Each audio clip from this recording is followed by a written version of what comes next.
ada kemungkinan bahwa kelebihan angka kredit yang ada di konversi SKP itu kemungkinan besar bisa dipakai untuk pengajuan ke jabatan akademik berikutnya. Nah, apakah betul demikian? Nah, ini juga baru kita akan mengklarifikasi ya terkait dengan informasi tersebut, tapi saya beranggapan bahwa kemungkinan besar kelebihan di angka kredit yang sebelumnya itu bisa kemungkinan dijadikan atau bisa digunakan kembali untuk di angka kredit berikutnya. Nah, mau tahu informasinya seperti apa? Tetap stay tune di channel saya, kita bahas ini lebih dalam.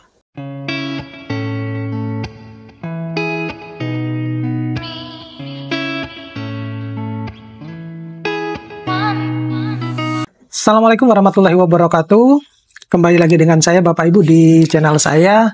Nah, kali ini saya mau sedikit menanggapi beberapa informasi komentar terkait dengan angka kredit konversi yang ada hubungannya mungkin dengan Kepmendikbudristek nomor 63 tahun 2025 itu, di mana itu sudah banyak sekali saya bahas terkait dengan kebijakan tersebut, di mana itu lebih banyak merugikan ya, terutama dosen-dosen yang produktif. Nah, sama halnya dengan sistem DUPAK, kalau kita bandingkan dengan yang POPAK 2019, memang juga tidak memberikan dampak signifikan ya terhadap perkembangan karir dosen gitu. Nah, tetapi sejauh sebelum saya membahas hal ini, saya mau menginformasikan kepada teman-teman dosen yang jika memerlukan prompting untuk menulis artikel ilmiah baik dalam jurnal internasional maupun jurnal nasional, atau bahkan untuk menulis buku,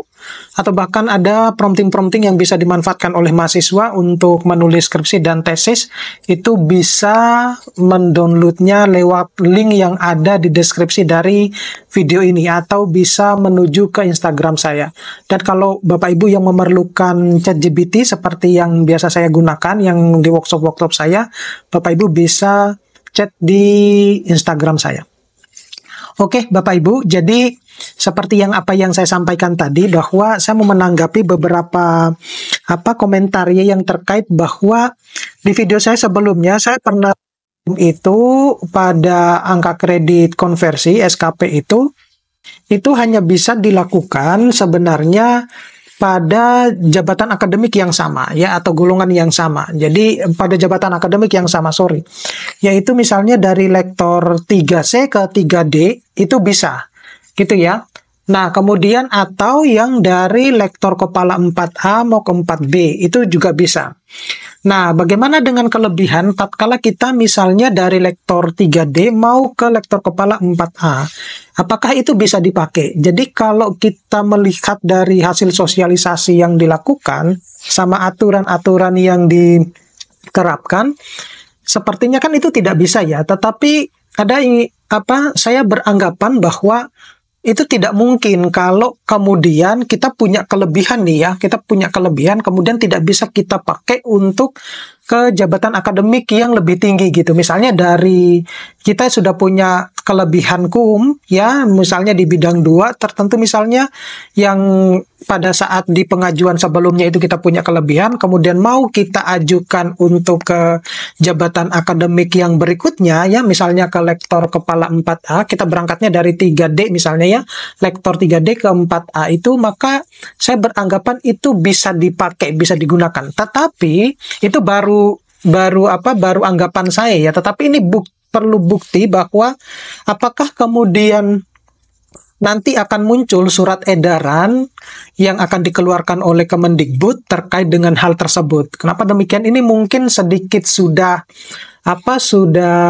tersampaikan ya kalau kesannya teman-teman dosen, bahwa terutama yang dosen-dosen produktif, bahwa kenapa kalau saya punya kelebihan di angka kredit sebelumnya tidak bisa saya pakai untuk di angka kredit yang setelahnya itu, atau yang lebih tinggi gitu.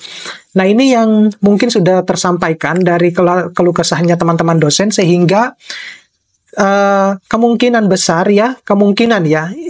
Kemendikbud itu mungkin akan mengeluarkan surat edaran terkait dengan kalau kelebihan pada kenaikan jabatan akademik sebelumnya itu bisa dipakai untuk kenaikan jabatan akademik berikutnya. Nah, sayangnya aturan-aturan yang diterapkan atau kebijakan yang dikeluarkan termasuk yang Kepmendikbudristek nomor 63 tahun 2025 itu masih belum memfasilitasi khususnya untuk teman-teman dosen yang produktif itu bisa loncat jabatan, sehingga kita kalau misalnya itu bisa difasilitasi ya, kita itu akan lebih banyak menghasilkan guru besar yang masih dalam tanda yang masih produktif ya, yang usia produktif maksudnya, yang masih usia produktif, sehingga kita bisa seperti negara-negara maju yang lain yang tidak kaget kalau kita melihat profesor-profesornya itu masih di usia 30-an gitu. Nah, kalau misalnya kebijakan itu belum dirubah, ya tidak ada mekanisme loncat jabatan layaknya di POPAK 2019, maka kita itu secara tidak langsung, secara tidak sadar sebenarnya, kalau Bapak Ibu tidak memahami aturan tersebut ya, atau tidak membacanya secara lengkap, maka kita itu sebenarnya dibatasin untuk kita lebih kreativitas, untuk bisa karirnya itu lebih cepat gitu ya, melejit lebih cepat. Kenapa demikian? Seperti pada video saya sebelumnya, saya pernah sampaikan bahwa kalau di kampus, kebetulan di kampus saya, tempat saya bekerja, mengabdi itu, sistem SKP itu bukan hanya diberlakukan pada dosen-dosen PNS, tetapi juga diberlakukan kepada dosen-dosen non-PNS. Sehingga hal yang nilai pengkonversian ya atau pengisian di dalam SKP itu terutama bagi saya dan teman-teman dosen di kampus saya itu bukan merupakan hal yang baru. Jadi beberapa tahun kita sudah mensimulasikan, karena diterapkan bukan hanya untuk dosen PNS tetapi juga dosen non PNS, di mana untuk bisa mencapai nilai baik sekali itu, kalau dari pengalaman saya itu hanya cuma butuh 3 paper gitu. Nah, kalau misalnya saya produktif ya, dalam 1 tahun itu bisa menghasilkan lebih dari 3 paper gitu ya. Terutama kalau misalnya mungkin kalau yang paper internasional mungkin cuma 1 atau 2 gitu.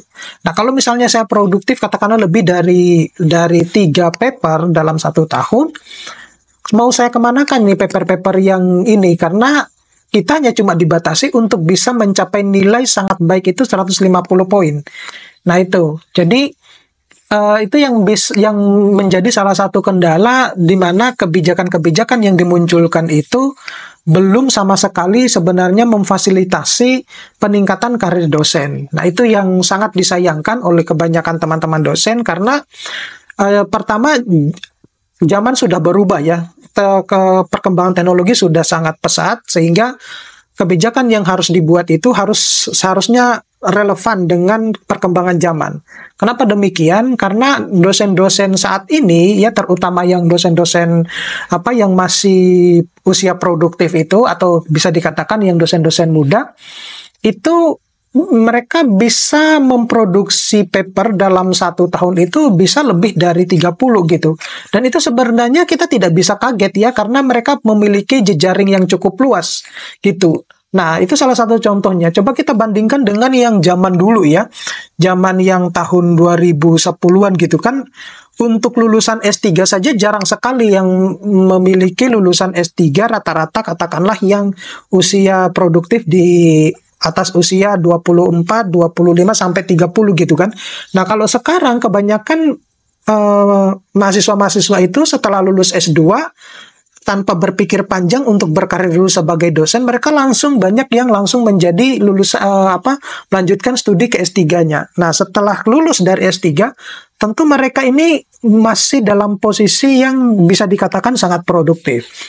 Nah, sehingga ketika kita harus membuat kebijakan itu harus juga bisa memfasilitasi teman-teman yang seperti ini gitu. Nah, jadi kalau misalnya kita membuat kebijakan tanpa ada batasan ya, misalnya kita tidak harus mencapai sangat baik ya untuk mendapatkan 150, ya tentunya ini bisa sangat bermanfaat sekali buat teman-teman dosen yang terutama yang produktif gitu.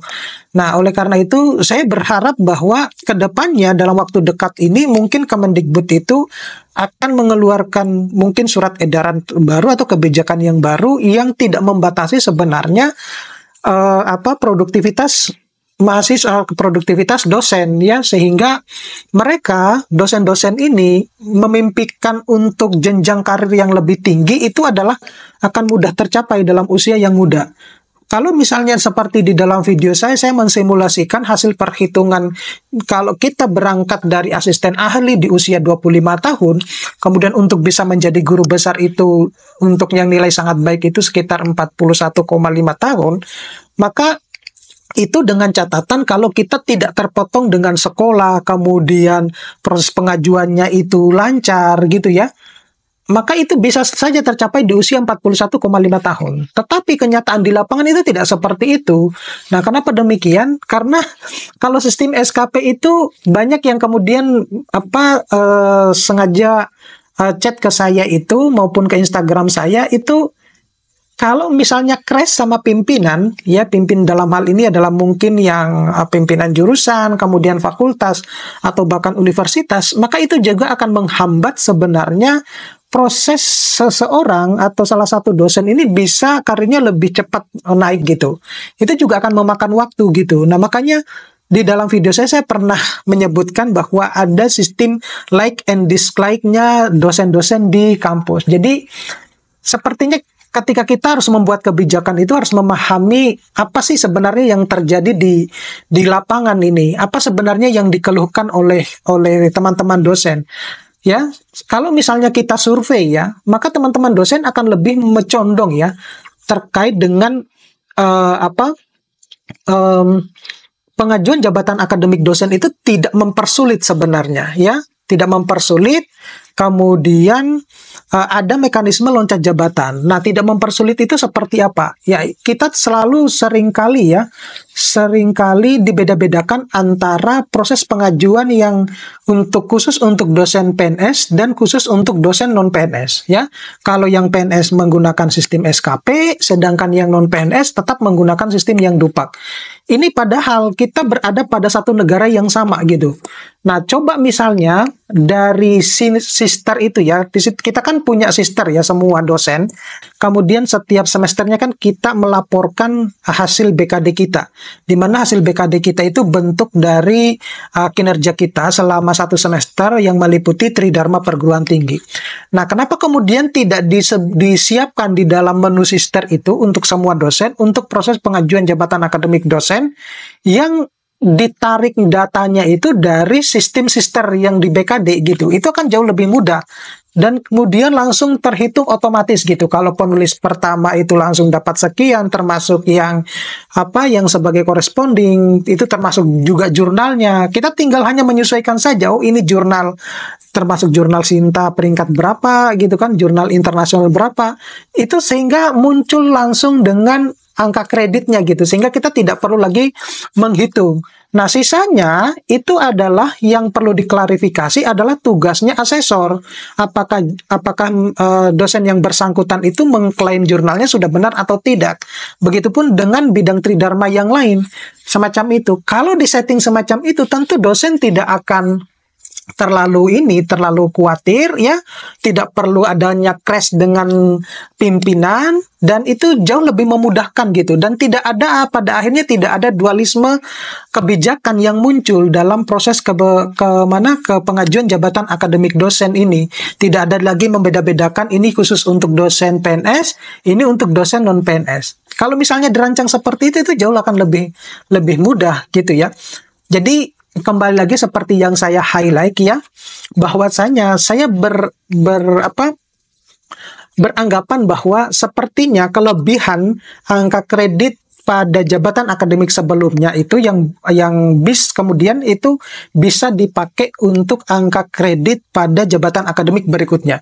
Saya beranggapan seperti itu ya. Jadi ya tetap semangat Bapak Ibu ya, kita tetap harus menyuarakan kepentingan dosen, mengkritisi kebijakan-kebijakan yang menurut kita itu adalah merugikan dosen, terutama yang dosen-dosen produktif gitu ya. Jadi kalau misalnya kemudian itu bisa difasilitasi, tentu pada akhirnya Indonesia itu akan memiliki guru besar atau profesor-profesor yang masih usia produktif gitu ya.